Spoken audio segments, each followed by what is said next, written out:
자, 정부가 안 하고 있는 일을 야당 이재명 대표가 지금 진행하고 있습니다.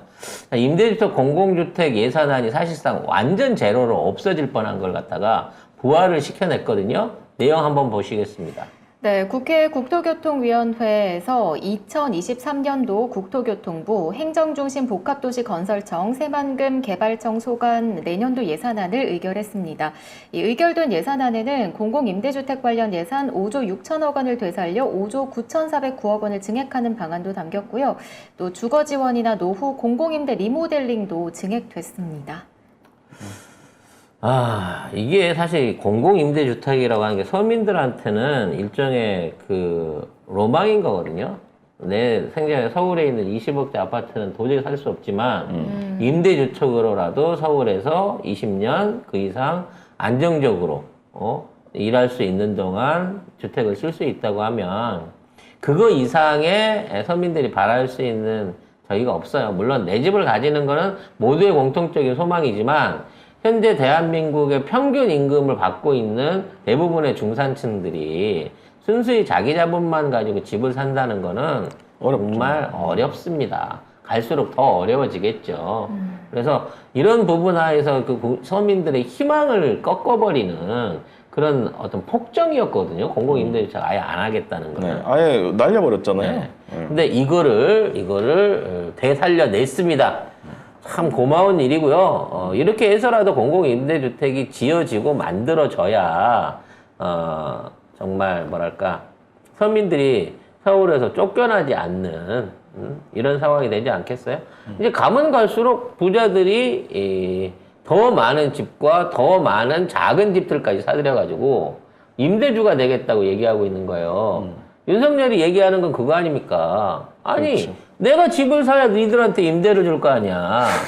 라는 논리를 갖고 있는 애들이에요.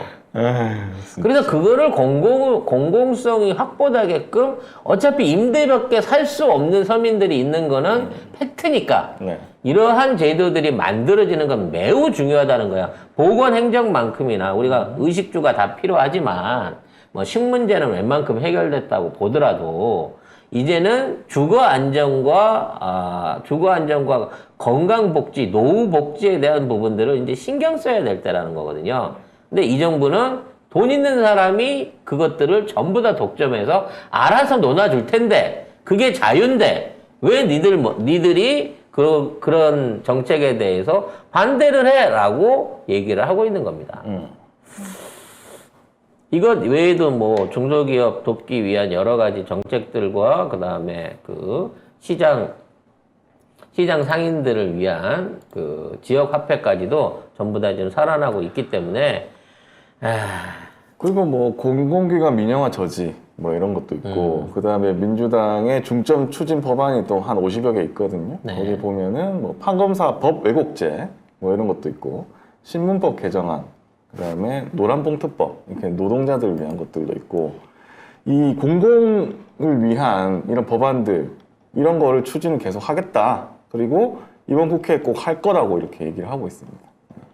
자, 아무튼 이와 관련해서 이러한 법안들이 모두 완성돼서 통과가 되고 그로 인해 가지고 윤석열이 깔라고 하는 복지의 부분은 야당으로서 지켜주고 있다라고 하는 이 이미지가 어느 정도 굳어지면 이 윤석열이나 왜곡된 시선을 갖고 무조건 이직만 하시는 분들의 마음도 바뀌어져 가지 않을까라는 생각을 합니다. 근데 그 이 국장님 이거 관련해 가지고 이 뉴스가 MBC 이제 가져오셨는데 몇 개나 나왔어요? 거의 없어요. 그 대부분 없는 게 뭐냐면 MBC는 이재명표 공공임대주택 6조 원증의 예산 단독 처리. 약간 제목이 드라이하잖아요. 나머지는 뭐 이재명표 무슨 입법 독재라든지 아니면 뭐 윤석열 정부 예산을 삭감하고 이재명을 뭐 드러내기 위해서 뭐 이렇게 식으로. 한다든지 그러니까 악의적인 제목 그 다음에 내용들이 그런 게 되게 많습니다. 그래서 아마 제가 볼 때는 이 찍들은 이거 보면서 이재명 이놈이 또 독재하고 있네 이럴 것 같아요. 근데 진짜 웃긴 게 그럼 그 언론들은 부자예요? 부자여서 이렇게 하는 걸 싫어합니까? 네, 자기들을 위한 정책을 해주겠다는 민주당을 그렇게 까는 게 아니요. 말이 돼요? 원래 사주들. 노비나 노예들은 네. 자기 생각이 없어요. 생각을 못하죠. 네. 그래서 왜 박근혜 불쌍하다고 하는 거잖아, 사람들이. 그렇죠. 그래서 자기가 더 결국 불쌍한데. 이런 것들도 자랑을 하고 알려야 돼요. 민주당도 프레카드 값 좀 쓰란 말이야. 아 근데 제가 볼 때는 쓰고 있어요. 요즘. 써도 이게 게임이 안 되는 게 포털에서, 그러니까 언론도 문제지만 저 포털이 훨씬 더 문제라고 생각하는 게, 언론에서 아무리 좋은 기사가 많이 나오잖아요. 그렇게 한다고 해도 포털에서 도배를 안 시켜요. 그리고 그렇죠. 심지어 요새는 어떤 일도 일어나느냐, 댓글에서 민주당이 좀 더 우세한 발언이 많다, 아니면 윤석열에 대한, 김건희에 대한 불리한 발언이 댓글에 많다, 포털 메인에서 사라집니다. 요새 그래요, 진짜. 그게 진짜 좀 저는 진짜 이게 문제인 것 같아요. 그래서 늘 제일 먼저 때려잡아야 될 게 언론이고 포털인 것 같아요. 저는 포털만 때려잡아도. 근데 포털을 그 뉴스를 운영하는 주체가 또 조중동 뭐 한국 뭐 저 기자협회부터 시작해서 다 저쪽이에요, 거의 다. 카카오, 네이버 뉴스 뭐 평가위원회가 있어요. 그래서 진보 포털이 있어야 된다라고 하는 얘기가 자꾸 나오고 있는 아니, 건데. 저는 있는 포털을 우리가 휘어잡을 방법을 생각해야 된다. 너무 비싸. 비싸요. 어. 서버비가 너무 비싸요. 아니 그게 아니라 그 기존에 있는 포털을 시민들이 사들여가지고 주주로서 공정성을 담보받을 수 있게 하는 아니, 운동을 아니. 해보려고 해도 네이버랑 다음이 너무 비싸. 아니죠. 법 하나만 제대로 제정해도 되죠. 포털 사이트 관련 법 하나만 똘똘하게. 그래서 결국에 만들어서 어떻게 해야 되냐면, 제가 볼 때는 포털에서 뉴스 사업 못하게 해야 됩니다. 아예. 그렇지. 그냥 사이트 가서, 뉴스 신문 사이트 가서 봐. 한겨레 뉴스 보고 싶으면 한겨레 사이트 가. 이렇게 해줘야 돼요. 그래서 이러한 언론에 대한 탄압 내지는 또 기레기들을 막기 위해서 또 민주당은 방송법 개정을 공식화한다고 합니다. 잘한다 민주당. 무슨 내용인지 볼까요? 네, 국회 과방위 소속 민주당 의원들이 어제 기자회견을 열고 윤석열 정부의 언론 탄압을 규탄하며 방송법 개정을 추진해 나가겠다고 밝혔습니다. 이러니까 정청래가 일 안 한다고, 정청래가 수박이라고 댓글 다는 놈이 늘어나는 거예요.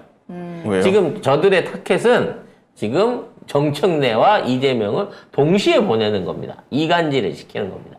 아니, 그냥 민주당 이간질 시키고 싶은 거예요. 지금 언론들이 다 뭐 이낙연이 갑자기 나왔네 이러면서 막 이렇게 하는 것도, 어떻게든 민주당 어떻게 한번 분열시켜 보자, 그 얘기 하고 있거든요. 근데 최근에는 진짜 많이 그런 기사 많이 나와요, 진짜.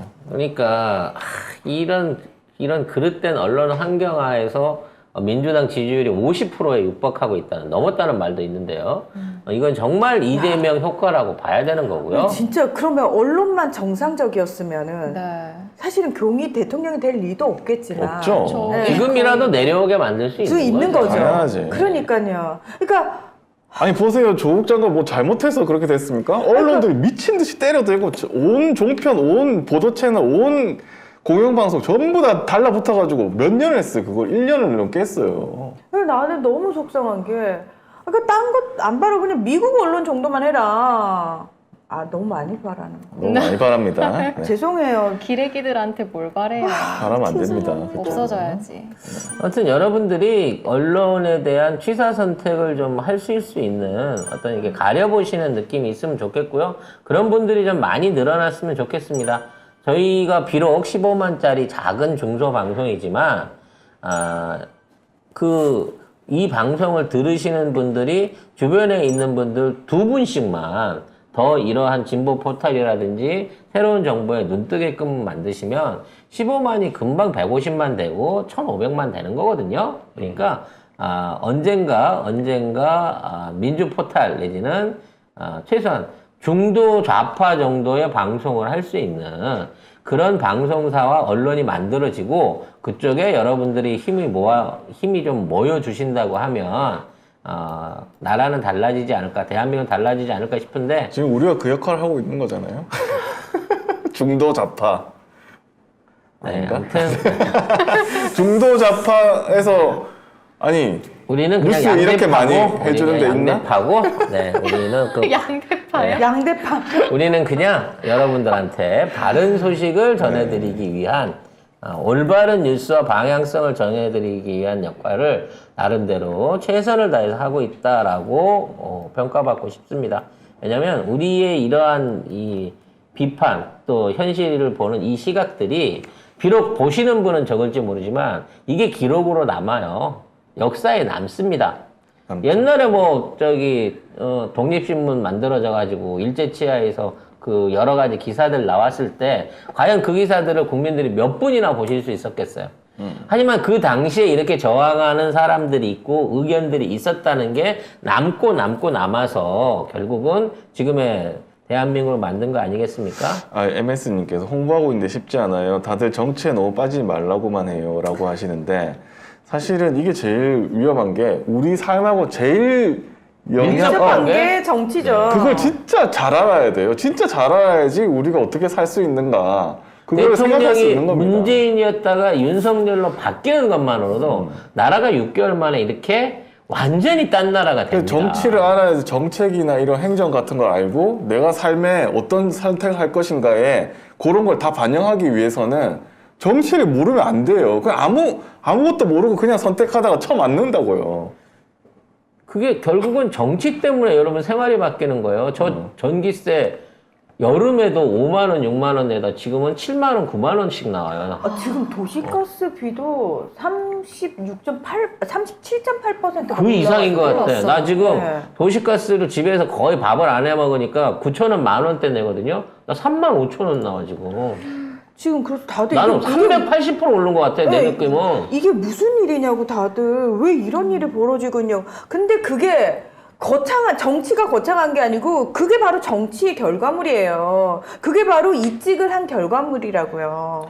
왜 이직 이후에 청와대에다가 아니지 당시 선거하던 애들한테 후원금 낸 애들이 모든 수주를 독식을 하고 동편에 섰던 대기업들이 감세 혜택 받으면서 역대 최대 실적을 올리고 있는데 대한민국 경제는 힘들고 물가는 오르고 이렇게 되냐고. 물가가 올랐다는데 산지 물가 그대로고 산지 물가 그대로고 현지 농민들 어려운 건 마찬가지인데 괜히 중간 유통비만 올라가면서 저기만 커진 거예요. 이게 다 정치가 관련돼 있는 거고 정치가 생활에 밀접한 건데 따라서 야 정치 얘기 복잡해라고 말하시는 분들은 그냥 끓는 솥 안에서 익어가는 개구리랑 똑같은 상황이라는 거를 이해를 하셨으면 좋겠습니다. 조용히 쳐맞는 겁니다. 네.